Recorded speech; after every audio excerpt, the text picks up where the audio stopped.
Welcome to Metaphysical Soul Speak. I'm your host, Elena Fox Starks. Hey guys, I hope that you had a good Valentine's Day yesterday. It's an emotionally charged day. In fact, probably for the whole year, it's the one day where you're just like, if you're single AF like me, yeah, hashtag single AF. Yeah, it was okay like half the day. I mean, I woke up and I had this incredibly insane desire to hear the song Sorcerer by Stevie Nicks. I haven't heard that in years, literally years, and I just was like, yeah, I want to hear that song. And then I listened to some other song of hers, like Candle in the Window. And it was good. It was like, yeah, okay, I felt strong and powerful and things are cool, you know. And overall I'm really happy to be single. I don't mind it. I don't mind it at all, actually. You know, I feel like I'm whole as a person. I don't need another person to complete me, which is a really good place to be. And I don't want to rescue anybody, and I don't want to be rescued. And I feel like I'm in a strong, smart way when it comes to that. But I mean, I've only been on 4 dates in 15 months and talked to 100 other men online. They didn't even make it to the date. I have a very thorough screening process. I don't know. I'm just single, and I just feel like I may be single the rest of my life unless my twin comes to my world, to my, to this existence. So please come, please. Every night I'm like, okay, get your butt into my life, man. We're going to have so much fun together, and I just can't wait. I don't know. I like being single, and I don't mind being alone. I was a loner as a kid, so, being an introvert and an empath, it's okay. It's okay to be alone, but there's certain things you miss, It's like no one's going to hog the popcorn, so that's cool, but at the same time, it's nice to watch a movie with someone and kind of elbow each other and laugh at the funny parts and give each other a knowing look at the romantic parts. And it's kind of hard when you're alone and you don't want to laugh out loud as much, and it's not as enjoyable as when you're with somebody. So I don't know. I hope you guys got through the day okay. My son and I had plans for the evening, and while I was waiting for him to come back from his friend's house, I was watching various videos on YouTube, and I've got my subscription feed, and I have like 100 subscriptions, so it's always interesting. Everything from archaeology to history to, all my spiritual channels, which are super fun. But there was a generalized sadness that people were experiencing yesterday. People were like, yeah, it's weird because I woke up happy, and then during the day I felt sad. I'm like, yeah, so did I. I picked up on that sadness, that kind of, it's almost like a deep sorrow and a feeling of everyone's letting things go. Like we're letting our old life go. A lot of my friends are going through new changes in their life, and it's painful. Even if you chose that, you choose the new, you're still letting go of the old. We're all letting go of the 3D world, whether we're conscious of it or not.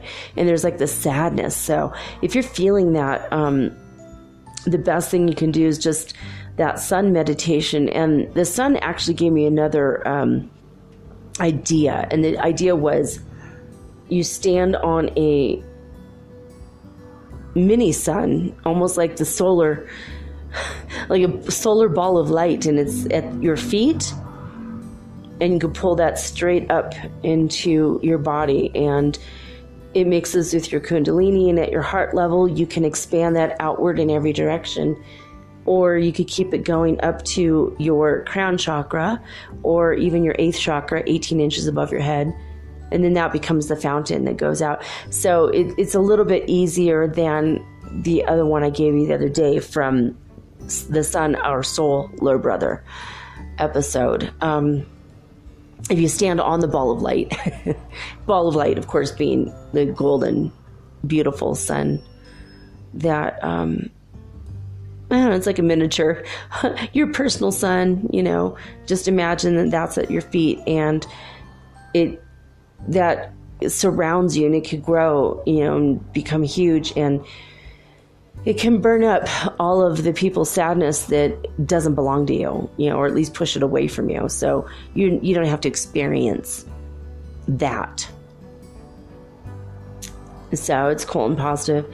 But there's a couple videos I always watch, about 2 or 3 times a month, about dating advice, or where to go meet men, or how to remain sexy and confident when you're single and you're not able to meet someone. And so I like this guy, and I'm like, you know, I like his videos. He's pretty interesting, and he's intelligent, and he's on the ball, and he gives good advice usually.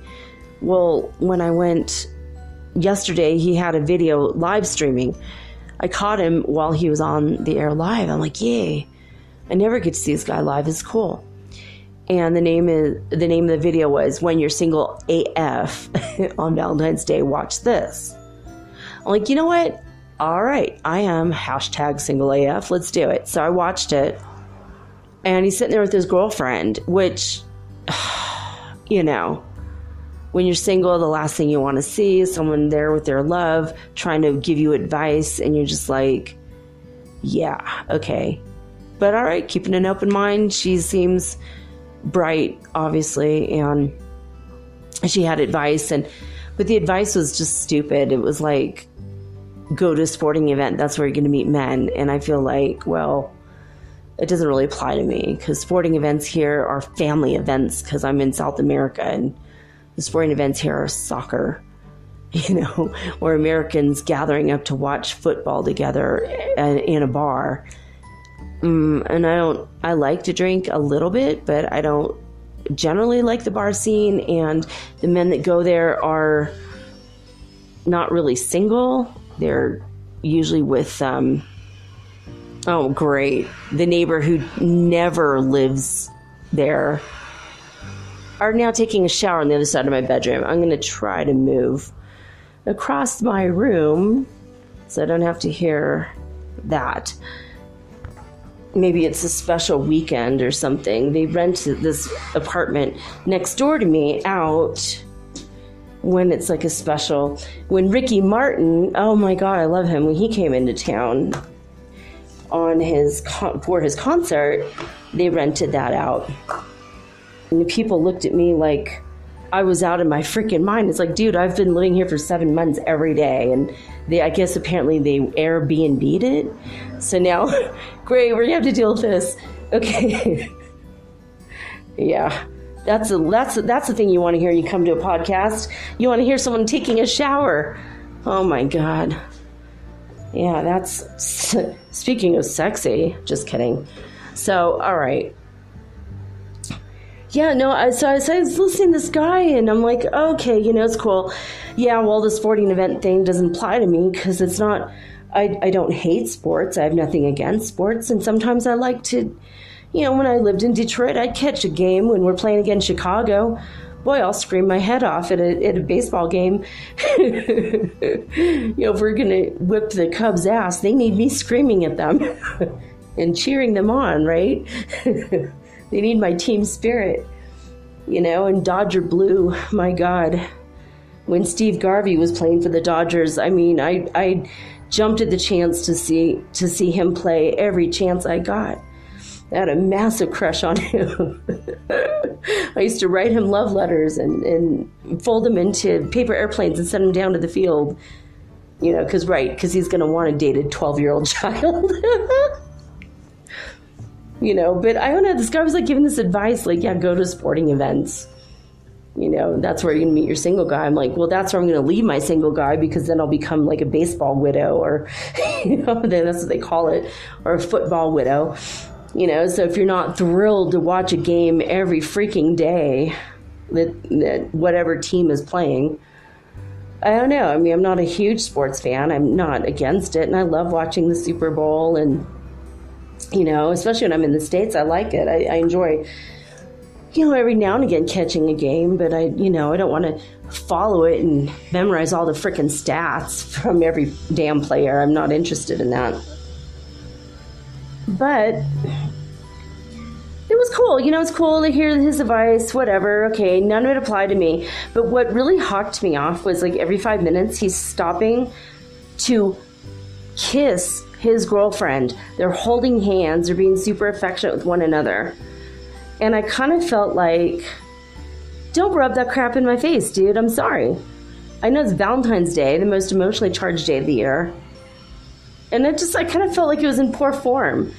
You know, if they were going to sit a little bit apart from each other and talk to us single people, that's great, but it kind of bothered me. And then this pop-up flower stand across the street showed up on Wednesday, and I'm like, oh good, now I don't have to go downtown to buy my roses. Because I do buy myself roses, and I buy myself Chanel No. 5, and I buy myself, you know, gold jewelry once in a while.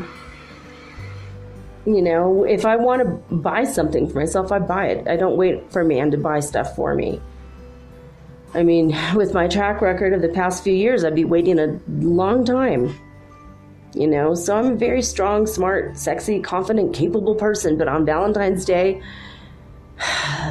it's emotionally charged. And I got a little bit set off. I was a little bit upset, a little bit annoyed. It's annoying. It's annoying when people rub that in your face. Well, next Valentine's Day, you don't have to be single if you just take our advice now. And then they have to stop every 5 minutes to kiss. Come on.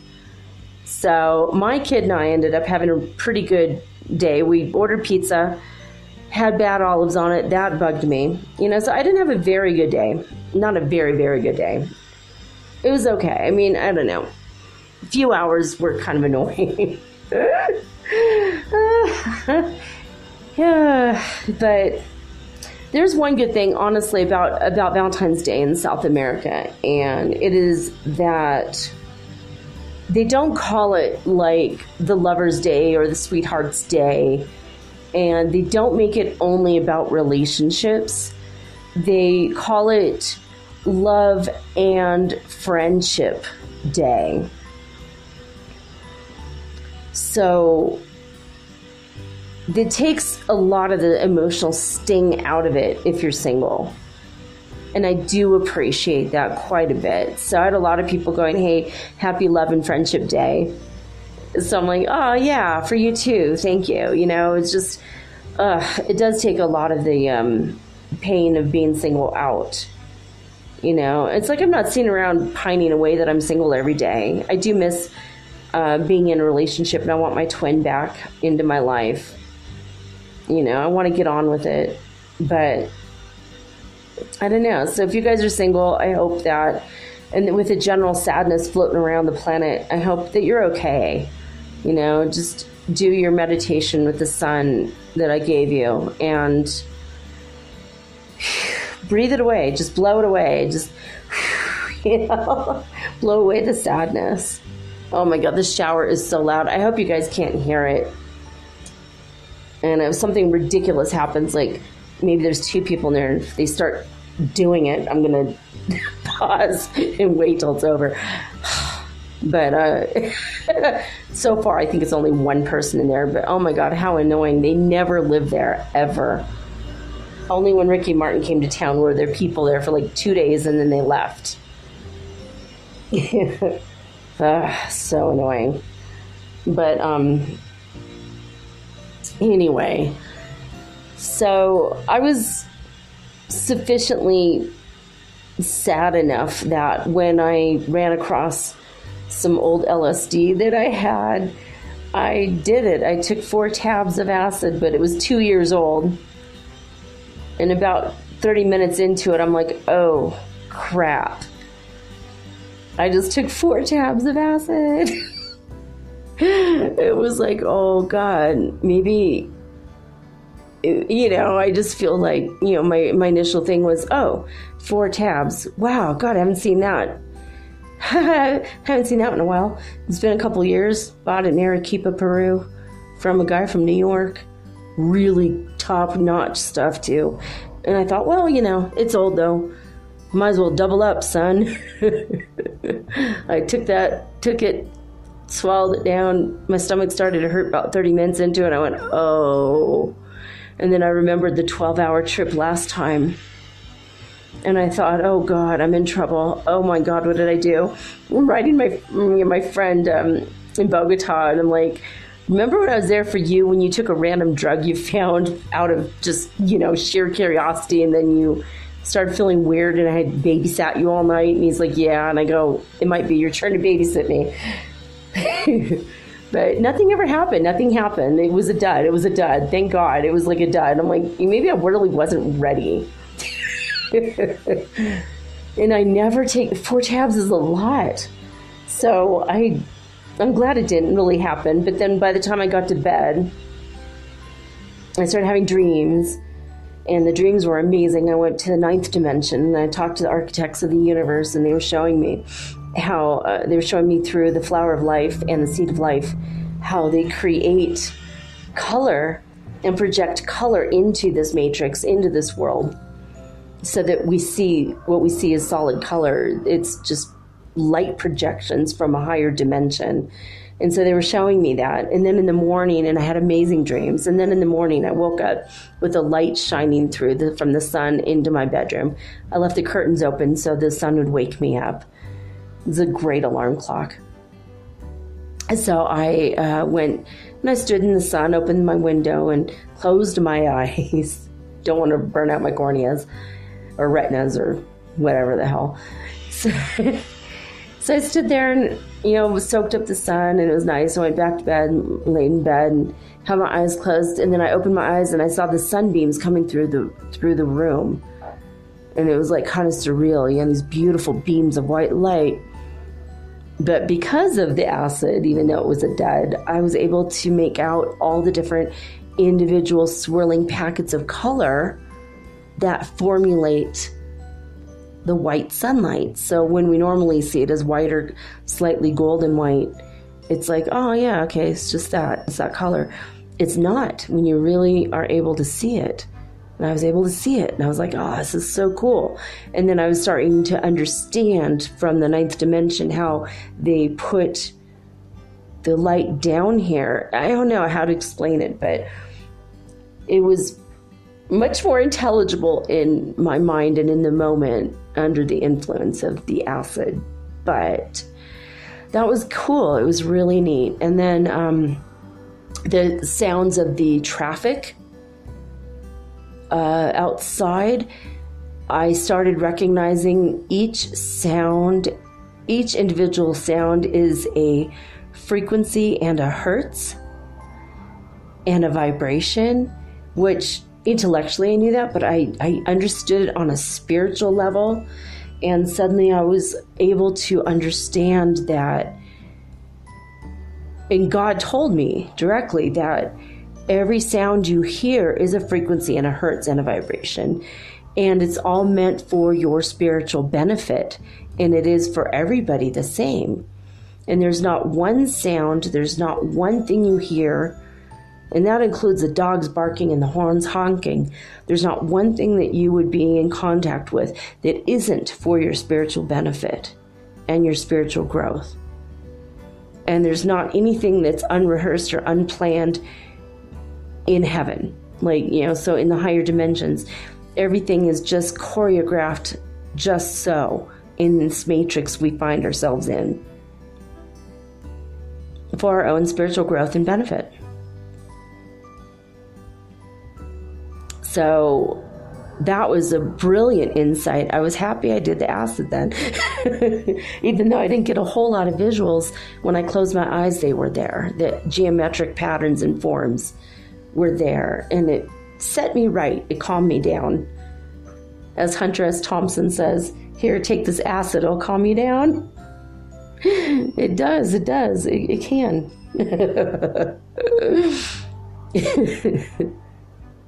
So it all ended up well. All's well that ends well, I suppose. So I ended up watching Mystery Science Theater with my kid last night. We watched 2 or 3 episodes and ordered pizza, and it was good. It was okay. It was fun. Laughed our butts off and then went to bed. It was nice. My kid went to bed early, and I started to, and then I'm like, and I ended up staying up all night expecting the acid to kick in any moment, which it didn't until I fell asleep finally. But I watched spiritual videos, and it was interesting, and I got some insights into a couple different things that I will turn into shows later on. So overall, it was a good night, even though that massive group collective consciousness, sadness feeling was there. And I was able to address it for the most part. It was good. So anyway, when I come back, and thank God they're out of the shower. That's so weird. I didn't expect anyone was there. I've been living here for 8 months, and this is literally the second time in 8 months, the second day in 8 months that someone's actually been in there. So when I come back, I'm going to talk about some stories from my life, true stories about telepathing with animals, with the animal kingdom, and telepathing with the insect kingdom. And I hope it's interesting. I hope it's interesting for you. I've got a few stories that I haven't mentioned already. Before, I've talked about in Denver, Colorado, how I telepathed with a horse. And that was interesting. And I've been able to telepath with objects, things. And I talked to you guys about calming Romeo down, the dog who's really angry in Lima. And I've told you about a couple stories, but I'm going to bring up some other stories that I haven't told you yet, including my conversation with a queen of the ants and the yellow jacket queen, and a conversation with the blue dragonfly, and a couple conversations with the animals as well that I haven't mentioned. So when I come back, we're gonna go over that.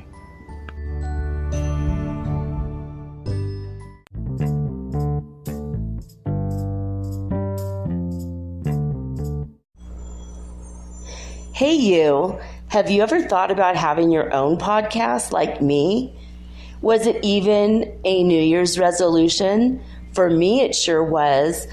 But as I've been looking into this for months, I was daunted. There's so many questions I had. When I was trying to get this off the ground, I was wondering, how do I record the episode? How do I get it across all the platforms?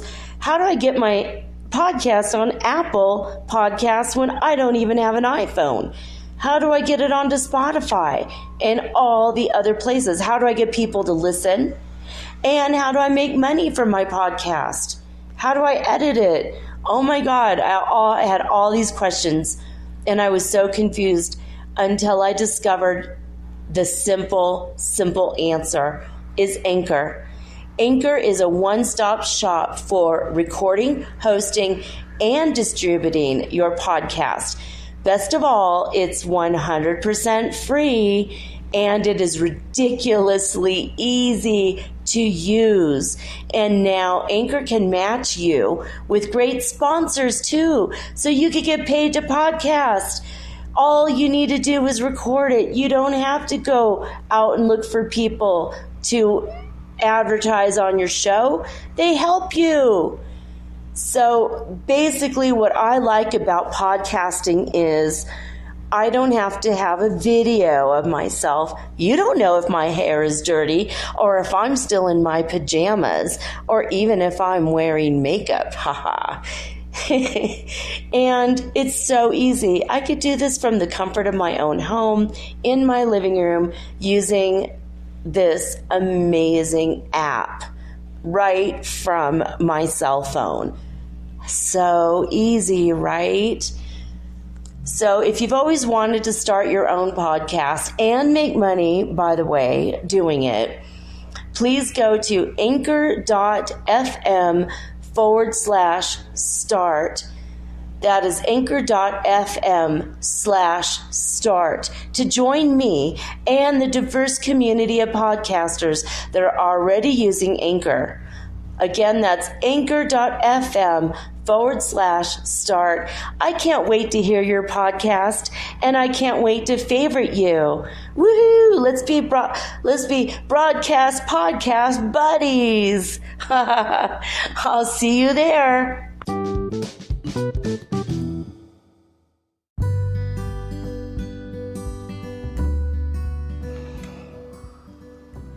All right, guys. I'm back. I first got interested in telepathing with animals back in 1990. I mean, I've always been interested in animals, and I've always loved cats and dogs, and I've always gone out of my way to beg my parents to take me to various events in which animals, wild animals specifically, big wild animals will be.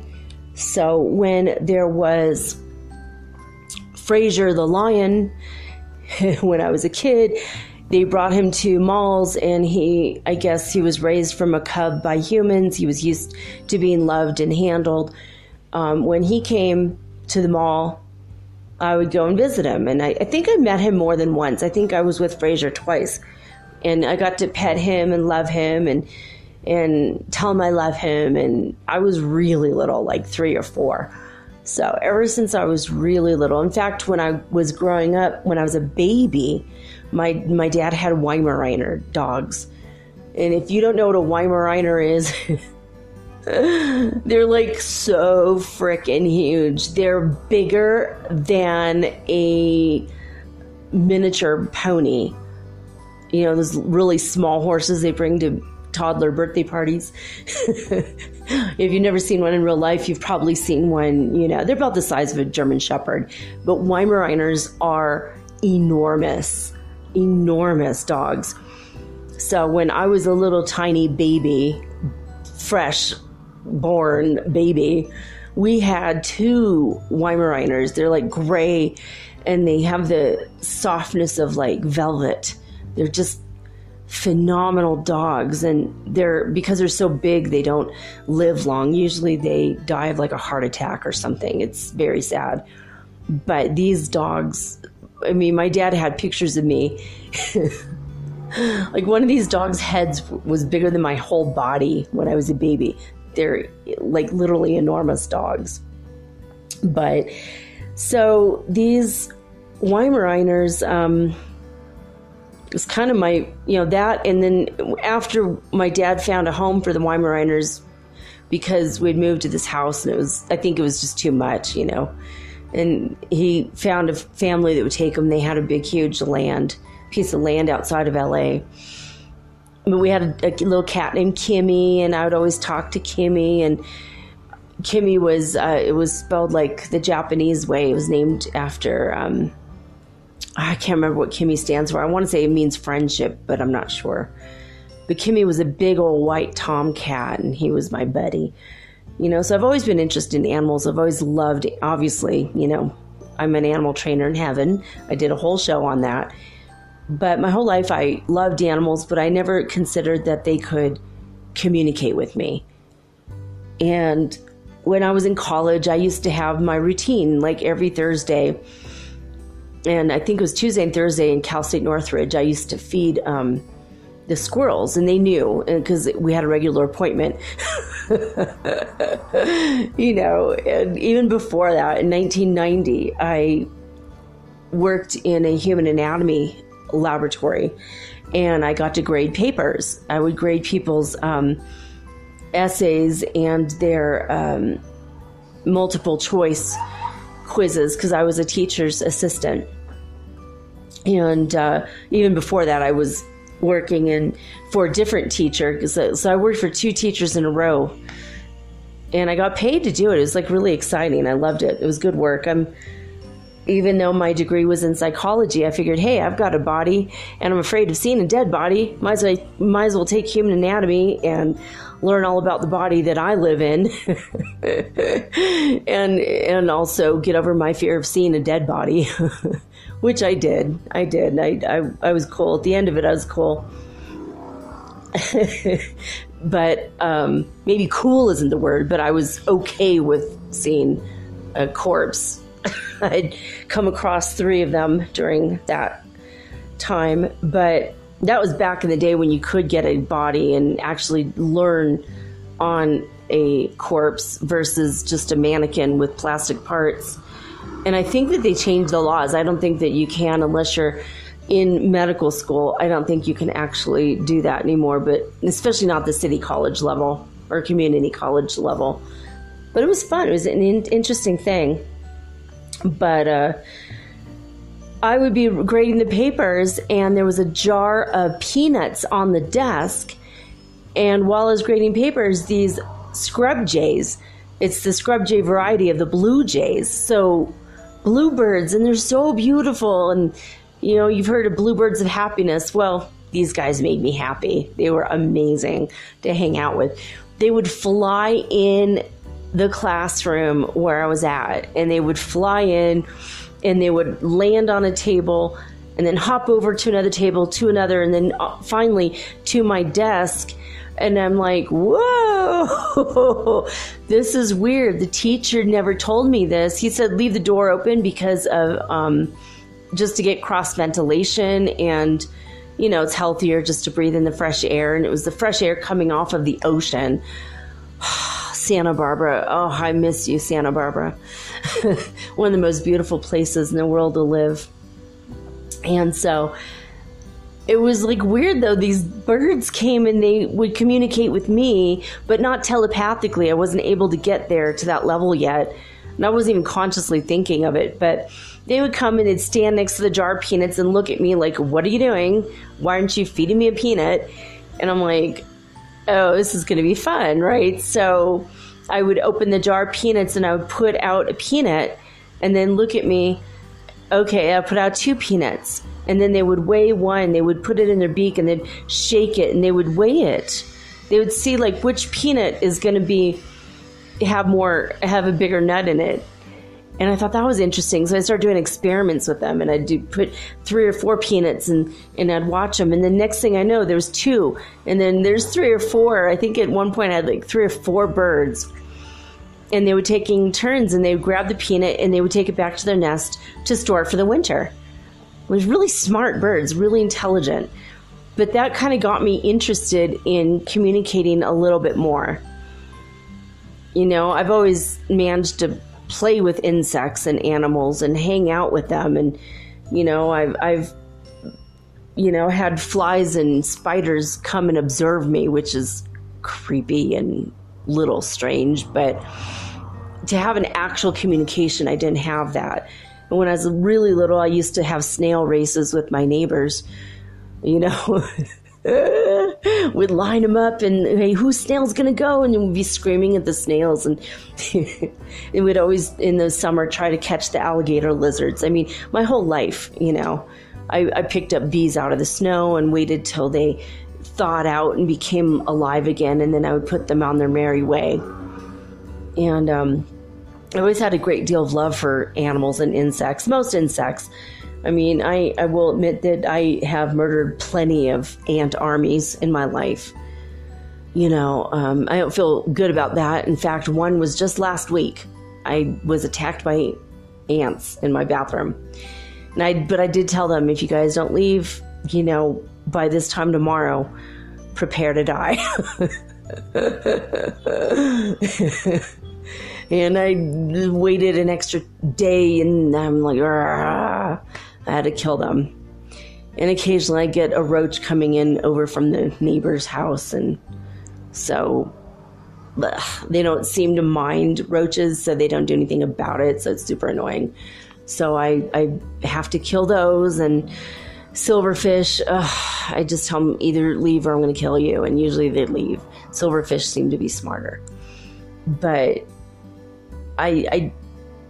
will tell them and try to have an accord, and if they break the treaty and they come back into my space, then they're gone. And I read a book about a man who was able to telepath with rattlesnakes.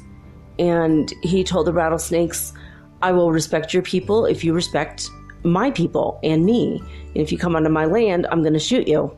But if you stay off my land, we're going to be good to go. You're fine.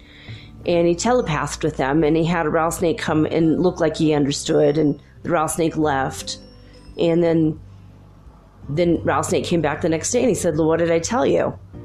And the rattlesnake stood his ground, and he had to shoot it. He flung it. He didn't shoot it, he flung it. Then when you fling a snake, snakes are very delicate in their necks. You can snap their necks very easily. So he killed it, and he felt really bad, but he put it on the outer edge of his property as a warning to the other rattlesnakes. And then none of the other rattlesnakes ever came onto his property again when he put it out on the property line. So it's really sad. I don't want to advocate killing an animal like that, and I don't. But when it's ants and they're invading your house and you've told them and they don't listen because they're like little tiny soldiers and they only listen to the queen. And I've had problems with queen ants before. They don't really listen. They think they're better than you. And you're like, dude, you're in my house and you're in a human's house. You need to go do your own abode. And they just don't listen. They just don't. So, but I did get interested with the Blue Jays, and the Blue Jays kind of set me on the path, I guess, of wanting to know more. A couple years after the Blue Jays, I was in 1990, and I think it was in 1994, or maybe no, it wasn't. It was probably 1993, actually. I was living in Northridge, in Cal State Northridge. I was going to get my degree in psychology. And I was out sweeping the deck. I had my roommates, the roommates with the baby. I mentioned them a few days ago. And that baby is in his 20s now. Oh my God, I can't believe it. It was so long ago. But I was in my, out in my backyard and sweeping the deck. And sure enough, here comes a black widow spider. And I have an enormous amount of fear, a fear response when it comes to black widow spiders. They're like black and just deadly evil looking. They've got the red hourglass on their back. I mean, it's freaking scary when you see one of these things. And when I was very, very little, there used to be the monster movies at 3:00. They'd have like Monster Week. At 3:00, they had the afternoon movies. And so sometimes it was like the Elvis movies, which I loved, and sometimes it was the Doris Day movies, which I loved, and sometimes it was musicals, which I tolerated. But if it was with Esther Williams, then I loved it, because, swimming and song, and it was just so surreal I had to watch it. But sometimes they would have Monster Week. And during Monster Week, one day, there was a story of a spider that was a black widow spider that was trained by the government to assassinate people. And when you're like, 12 years old and you're seeing this, you're kind of subjected to this, and it goes into your subconscious mind, and forevermore you're going to be terrified of black widow spiders. And you're going to think, yeah, they're probably there from the government to assassinate me, because, that's real. So I'm sweeping off my deck in 1993, and I see this black widow spider, and most spiders will run away. Wolf spiders will try to attack you. Well, so will black widows, or at least this one. She was pretty aggressive with me. I broke part of her web because I didn't see it in time, and she got mad at me, and she started coming after me, and I was like, whoa, no, I don't think so. And so I tried to sweep her away gently without hurting her, and I'm like, look, this is the deal. If you come near me, I'm going to have to kill you, or okay, put you in that jar. And there was like a jar, and the lid was next to the jar. And I'm like, I'm going to put you in that jar, and I'm going to keep you, and you're going to be my pet, and I'm going to talk to you every day until you're no longer mad at me. And then I'm going to have my roommates who are way braver than me release you into the wild. And my roommate, Kirsten, was like she loved bugs. I want to say entomologist. Is that right? Is the entomologist someone who eats Entenmann desserts? Or is it someone who likes bugs? Anyway, I think it's someone who likes bugs. So she studied bugs kind of on the side, and she ended up getting a degree in anthropology and ended up gaining her teaching credentials and her teaching degree. And she actually is a teacher, and I'm sure she's a teacher for grade schoolers, I think 6th graders. And you know what? She's probably the best teacher in the whole wide world. She's super interesting, and she's not afraid of bugs. So she'll, I'm sure her classroom is one of wonder and art and amazing things. And every now and again on Facebook, she'll post projects. I'm like, if I was in 6th grade, I would want her to be my teacher, because she is freaking amazing. And she was a good roommate and an amazing, now she's an amazing teacher. She has a lot of knowledge. I mean, we would sit around and just talk about for hours. Just amazing lady. Well, I was having this face off with this black widow spider, and sure enough, she started to attack me again, and she didn't get the memo when I said, don't come near me or else. So I ended up sweeping her up, and she dangled from the end of the broom, and I put her in the jar, and I grabbed the lid and quickly put it on. I'm like, crap, I don't want her to die in there. So I made a deal with my roommates that they would feed her. And every time she saw me, she would try to attack me through the jar, and I'd be like doing my dishes or cooking my dinner, and she was in my kitchen, and she'd always I'd hear deet, deet, deet, deet, deet, deet, and she'd like be beating the side of the jar. And I felt bad, because I'm like, look, I'm not going to release you because you're going to come after me. You've proven that you want to fight with me. And I'm sorry, but I can't, and I just felt bad putting her in captivity. But my roommates fed her, and they told me don't ever overfeed a spider because they have an exoskeleton. And when they're in captivity, they get scared and they will end up eating double like a dog. They don't know when to stop eating. Cats are very self-regulating. You could give cats enough food for a whole week and they will only eat so much. They ration. Cats know how. They're rational and they know how to ration their food. Dogs, they'll just eat the whole thing in one day and then starve to death 3 days later. You can never leave a dog alone. But cats you can for a couple days. If you have 2 cats in a house and have extra litter boxes, you can leave for a weekend and have your time. But dogs are different, and spiders in captivity are like dogs. They'll overeat, and then their exoskeleton will burst and they will die. So we had a feeding schedule. And my roommates sometimes would, put a living fly or a living bug in there, or a freshly killed one, but never an icky one. Just, here's the fly. And she would do a good job, and she made her little web inside the jar, and it was interesting to watch. And I named her Wednesday Addams. Which I thought was a perfect name for a spider. But between the scrub days and the Wednesday Addams incident, I became a lot more interested in communication with animals. I thought, if there's just a way to break through that one last barrier, telepathically speaking, this might be kind of interesting, an opportunity to learn. And I ended up giving Wednesday Addams to my friend Jim, who was a drummer for a band who ended up moving to the Bay Area. And the name of the band was Oranger. So if you're from the Bay Area and you've seen them, you've been lucky enough to hear their amazing music. I know I know he has another band now. He's got to. And it's not Oranger. I don't know his new band. But anyway, he ended up overfeeding Wednesday Addams and she died, but that was my birthday gift to him because he was a Satanist, and it's Satan. The spider was Satan colors, and it was kind of a scary gift, but for him, he was like, oh my God, you're trusting me with your sweetheart. I'm like, oh my God. I've had friends from all walks of life. So, anyway, I ended up being very interested in this.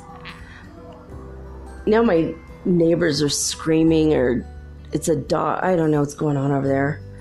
Sorry about this, guys. I hope the rest of my podcast isn't like this. I hope this is just like they're here for the weekend and then Monday we'll be back to normal again.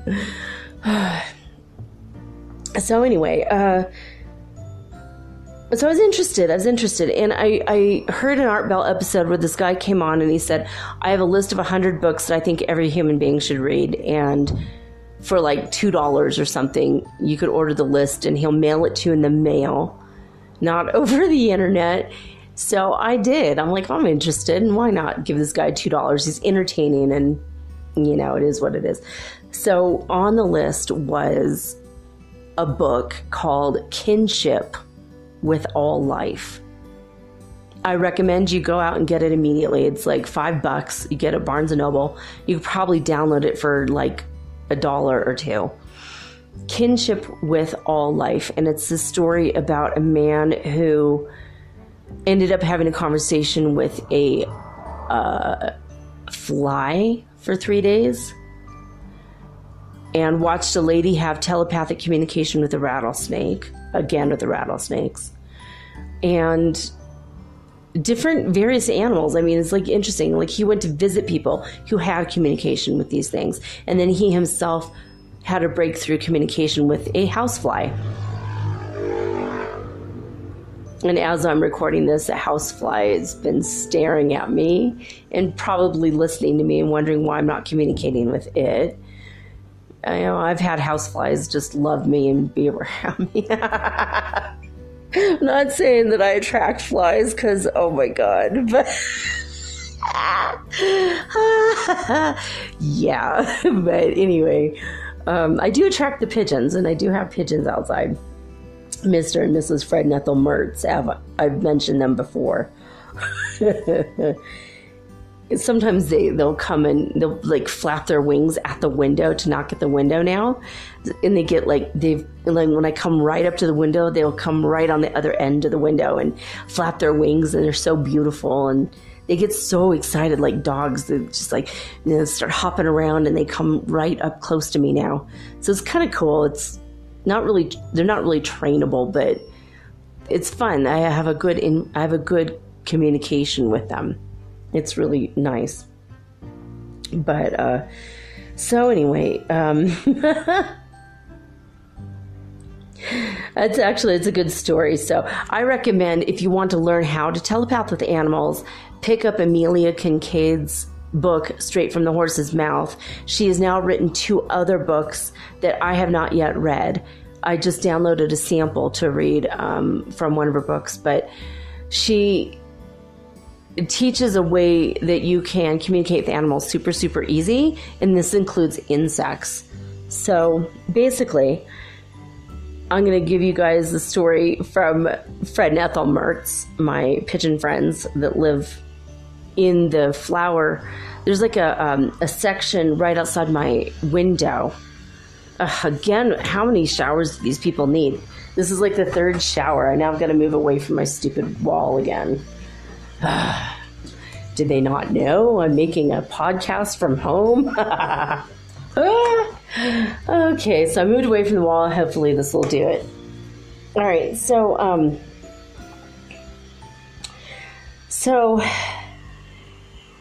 Fred and Ethel Mertz were watching me intently, and I have put plants in my kitchen so they can feel like they have like a plant cover, so they could like peer between the plants to stare at us to see what we're doing.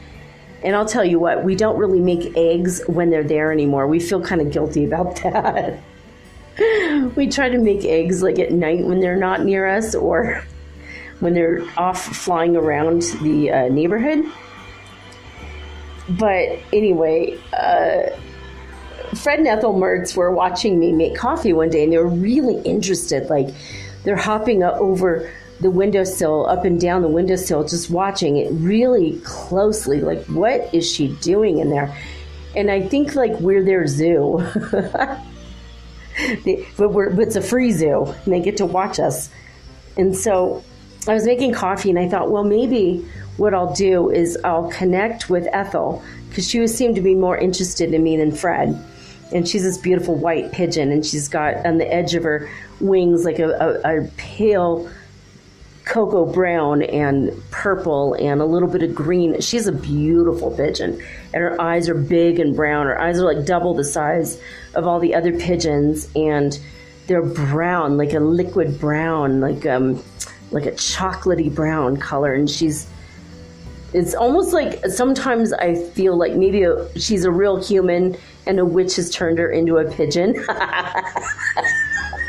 Because her eyes almost look human. It's very strange, very, very weird. But I made my coffee, and I said, I'm making coffee. And she didn't understand. And so I opened myself up to communicating with her, and I said, it's coffee. And she's like, well, what's that? She asked me, what's that? And I put my cup of coffee next to the window to show her, and she goes, ew, you're drinking dirty old river water. It was the only thing she could relate to. It looked just like the color of the river because I add milk to it. And she goes, that's disgusting. And she flew off in a rage.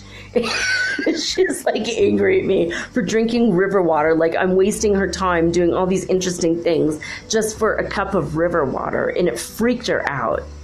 And she judged me, and she took off. So who knew pigeons can be judgmental? Another time when I was in Peru a couple years ago with my oldest kid, he and I were walking, and he was like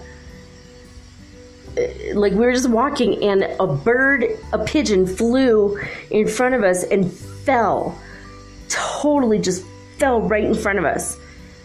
And I overheard these other two pigeons flying up, and they're going, oh my gosh, oh no, oh dear. And I could kind of hear them like fretting over this pigeon. And when we walked up closer to the pigeon, it had a bag around its neck, and it was dying. And there was chocolate inside the bag. Someone had thrown a bag of chocolate. Well, this pigeon wanted to eat it, and it had its head in the bag, and it started to suffocate while it was flying with that bag on its head. And so my kid quickly raced over and lifted the bag up off this pigeon's head, and we could hear it going, oh, thank God, thank you. And then the other pigeons started laughing and making fun of him. So pigeons can be kind of judgmental. They're like, oh God, we're going to be telling this story for a long time. And it was just kind of like that vibe of, yeah. So pigeons can be kind of judgmental. And I think if you ever watch Animaniacs, the old Steven Spielberg cartoon, there's a clip that they have about the pigeons. And I think that's kind of how pigeons really are. So I don't know if he has any telepathic communication pigeons, but it seems to me that that's truly how these birds are. So another day, I was still in California, so it was years ago. I saw these squirrels, and they were kind of coming up to me, and they were looking like they're asking me something, and then they would leave. So I took a couple deep breaths, blew out the air. Okay, and I'm tuning into them, imagining I'm opening my third eye, I'm opening my ear chakras, I'm opening my heart to them, and I'm doing the telepathic thing, and I'm like, okay, what do you want? And this is what I heard the squirrels say. This is when you telepath with a squirrel, this is what they say. I have to find the nuts. I have to have the nuts. Do you want some nuts? Do you have any nuts? Can I have the nuts? I really want the nuts. I have got to find the nuts. I've got to keep the nuts. I've got to keep the nuts. That's all squirrels are thinking. Well, at least the squirrels that I telepathed with. They were not interested in communication. And I said, I want to know more about your life and about your world. No, I don't have time. I have to find the nuts. I've got to gather the nuts. I've got to grab the nuts. I'm like, but I want to talk to you about your life. Don't you have a family? I don't have time for that. I have to get the nuts. That was all it is. They have no time. And squirrels gather nuts for the winter. And that's like a thing. That's like a parable that I've heard, my whole life. Well, gather up your nuts for the winter so you'll never starve. You always, plan ahead for your life. And squirrels are a perfect example of that, and all animals teach us lessons. That's why they're here. So one day my husband, he had a calico cat, and her name was Emily, and she was like 10 years old. She was an older cat. And at night we would watch TV, and she would sit on his lap, usually try to push me away because she was a little jealous of me. But if he got up to go do something, she would sit on my lap. She only loved me when he wasn't there. Which isn't true. She loved me too. And she thought of us as her kittens. And I taught him how to telepath with animals based on Amelia Kincade's work. And so he started to telepath with her. And every night we'd sit and watch Frasier, and every night we would be high and we'd be laughing our asses off. What else do you do in the middle of nowhere in California, right? So, we'd smoke our weed and watch Frasier. After the kids were in bed, we'd go outside and smoke and then come back in and watch our show. And we didn't even have cable. We owned the shows. We went out and bought them at Best Buy in Chico and came back. But Emily didn't understand what we were doing. And she'd always look at us alarmed, like there was something wrong with us. And she thought that she had to protect us. And so he telepathed with her one day, and she said, "What is that strange noise you're making? I'm always so worried about you." Oh, well, no wonder. She's seen on our lap, and she always making sure we were okay. And she'd touch us with her paw, "Are you okay?" And well, we found out what she was thinking. She was like, "I don't understand that sound you're making with your voice, and it scares me." And so he said, "Well, we're laughing." And she's like, "Well, I don't understand. What's laughing? What does that mean?" And he goes, "Well, when something happens that's really funny and you laugh." And she didn't understand humor. Cats don't understand humor, which makes sense when you think about it. Cats are very serious creatures. They're very serious, and they get annoyed when we do something weird like laugh. It's probably why they ignore us so much, and so she wanted to understand the concept of humor. So over the course of a couple months, he explained it to her. And then after a while, she got it. And towards the end of 2 or 3 months, she actually would come up with, from her cat perspective, she would try to tell us jokes, and she would jump in my lap and look into my eyes and tell me a joke. And it was hilarious. I mean, it was barely funny, but it was hilarious that she would try. So, I don't know. I mean, pick up Amelia Kincade's book, and the only thing I can think of is open up your heart chakra, open up your mind, take several deep breaths, and just imagine you're in. If you want to know what's going on in their body, you imagine you're inside the animal's body.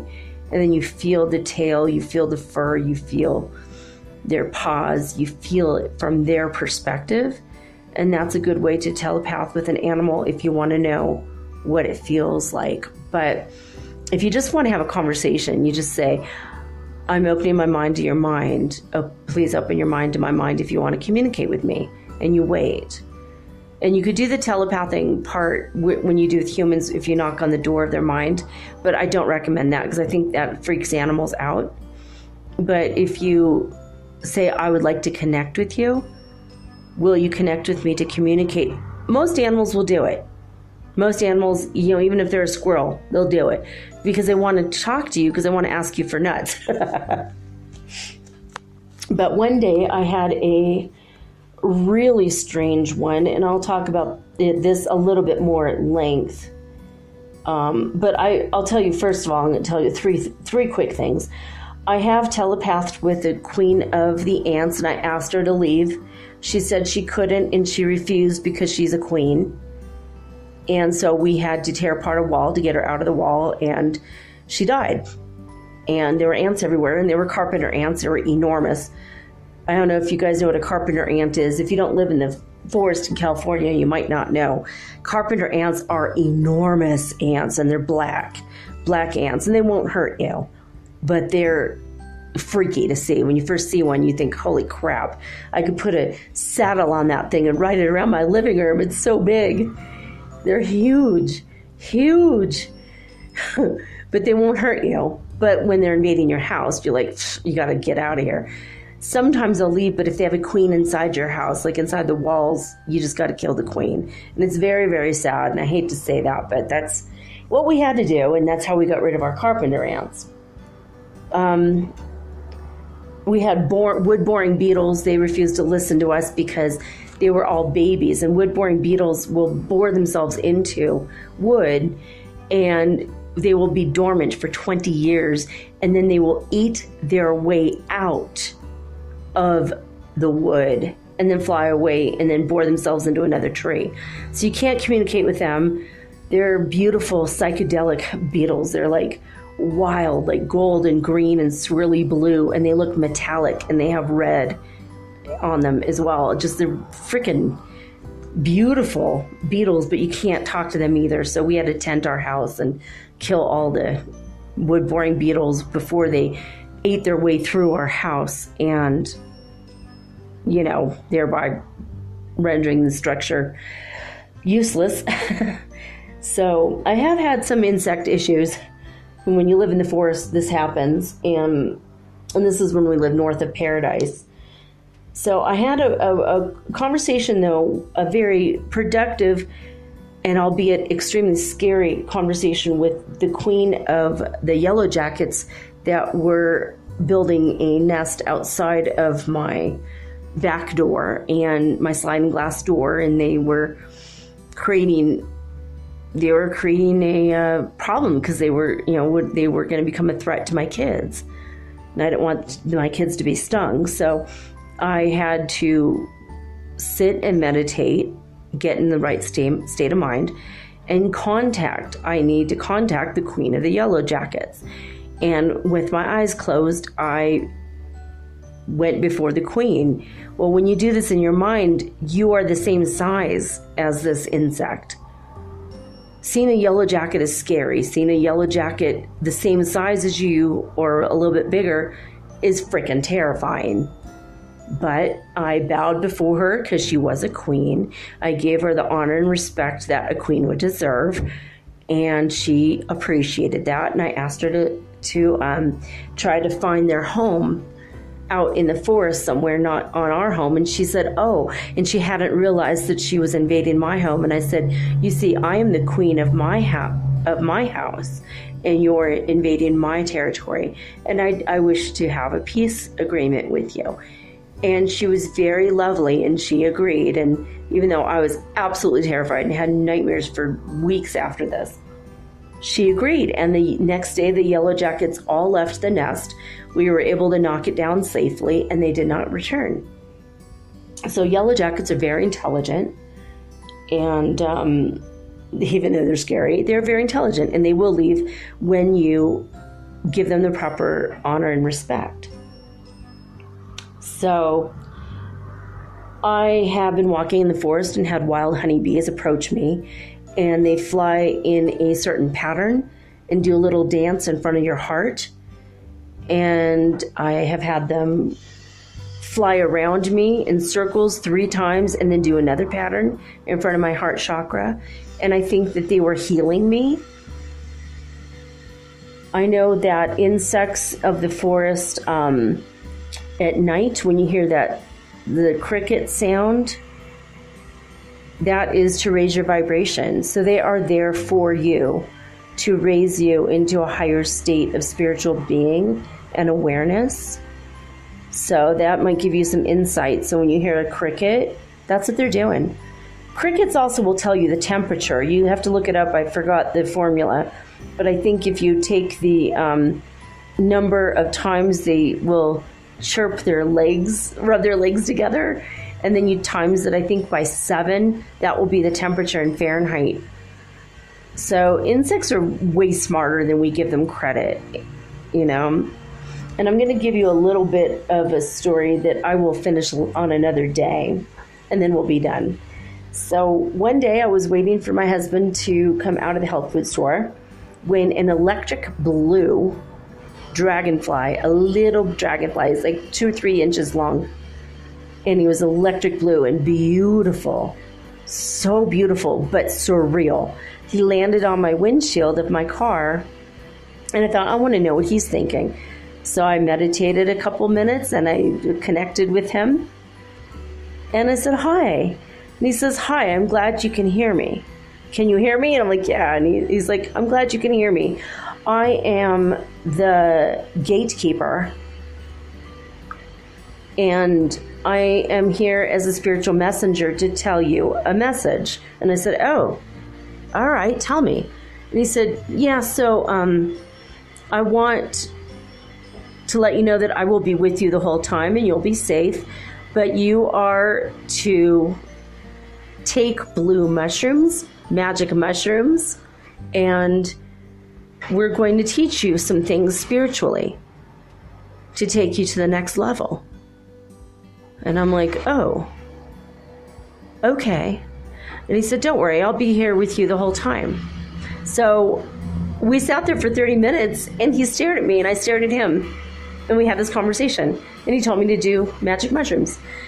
And I had never done magic mushrooms or anything. Well, I dropped acid a few years before. But that was it. I mean, like twice. And the second time it was a dud. So it was only once, really, had I ever done anything psychedelic, except for weed, which wasn't all that psychedelic. So I thought that was very interesting. My husband came back and he sat in the car, and I go, you see this electric little blue dragonfly? He said, yeah. And I go, he's the gatekeeper, and he just told us to take blue magic mushrooms, and he'll be with us the whole time. But it's time for us to do this for spiritual reasons. And he just looked at me and he goes, okay, cool. Let's call your friend. I think she knows where to get some. What? Normally he'd be like, you okay? But when it came to spiritual stuff, when it was like off the wall like that, he would just completely go along with it and believe me. All right, let's do it. I'm like, oh my God, I'm so scared. But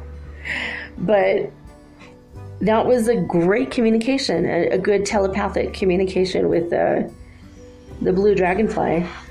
So I hope you've enjoyed my crazy stories about telepathing with the animal kingdom and the insect kingdom. And before the neighbors have like a 5th person take a shower next door. They're in there now. It's like ridiculous. I hope you guys cannot hear this. But anyway, tomorrow we're going to come back with an episode with another Grandma Marion, Reverend Marion Jones episode. We're going to do that every Saturday till we run out of stories. And we still got a few stories. In fact, I thought of another one a few days ago, which it's a scary story. So I don't know what the story is going to be tomorrow. I go with what Spirit tells me. You all know that I'm a shaman and I work for God, and whatever God says to do for a show, that's what I put out there, because whoever is going to hear it at this time will hear what they need to hear. There might be a message in my shows for you, and I try to do this from a shamanistic point of view. Anyway, I love each and every one of you. Thank you for being here with me. I appreciate it. Appreciate every single one of you. And I am grateful that you're here listening to me. And if it's possible, please tell your friends that are like-minded. I need to find more of my soul tribe. So forward my show link to everyone you know that would be interested in hearing this. I need to build up my numbers so that I can be on iHeartRadio and spread more love and joy into the world. And with that, my darlings, I love you with all my heart. And I hope you're well and happy. And that's it, basically. I'll see you tomorrow. And right now, I'm signing off with peace and joy and the high vibes of the Holy Fifth Dimension. Until next time.